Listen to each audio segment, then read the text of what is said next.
Our last question is, what are some common obstacles they face or patients face in stress management?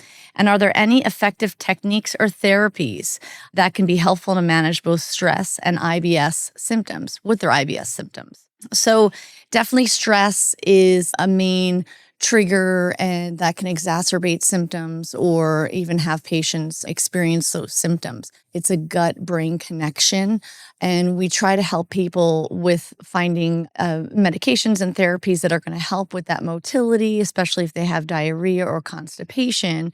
And then we work with the low FODMAP diet to reduce some of the pain and the bloating and the gas. But really, why is it that someone is experiencing symptoms one day and not the next day? And that's where that stress component really comes in. And that's also the most confusing part for patients to understand. So there's definitely a lot of stress management theories. Obviously, we can work with licensed counselors to work with cognitive behavioral therapy and getting to the root issues of our stress, or, to work on stress management techniques. But most importantly, I try to work on my patients with their coping mechanisms for stress and their daily response to stress management.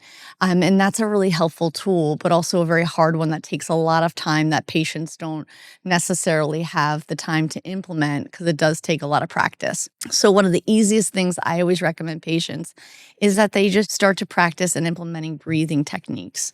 There's so many breathing techniques out. You can download an app or go onto YouTube and watch different methods for breathing. I know yoga practices have a great explanation about different types of breathing techniques, but it's really super simple. Even something as simple as doing a 5.5-second inhale through the nose and exhale out of the nose, and really getting that full breath to decompress and just to decompress the central nervous system response.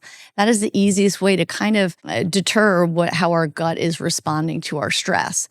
So breath work is something that I always implement, and I actually will practice with my patients, especially the particularly stressful patients or intense patients that come into my office. We'll start our session just with, maybe 3 to 5 minutes of breathing just to get them to calm down. Most patients actually don't know how to breathe properly so that they can reduce that central nervous system response and their blood pressure. And once you get them learning to start how to breathe properly, they can implement it to start their day, in between their day, when they're faced with a stressful situation, or even to end their day. So to me, breath work is the easiest, cheapest, and most applicable kind of therapy that you can do for stress management, especially when we're in a situation where we're faced with stress at that moment and we don't know how to respond. Breath work is one of the easiest things that we can do. So I always encourage patients that we have to start managing our stress better, whether it's by how we manage our response to stress, whether we're reading books on different coping mechanisms with our stress, whether it's seeing a licensed counselor about dealing with stress from our past, and then also implementing breathing, yoga practice, meditation. There's so many different methods that have helped people find relaxation so that their gut doesn't have to take the brunt of their stress. Thank you for your time today in discussing IBS. I appreciate you listening to me.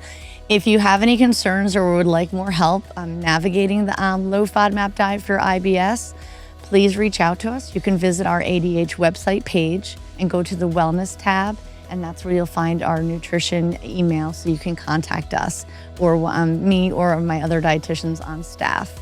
Remember that IBS is not just about our symptoms, it's about managing it through food as well as our stress and your doctor's recommendations.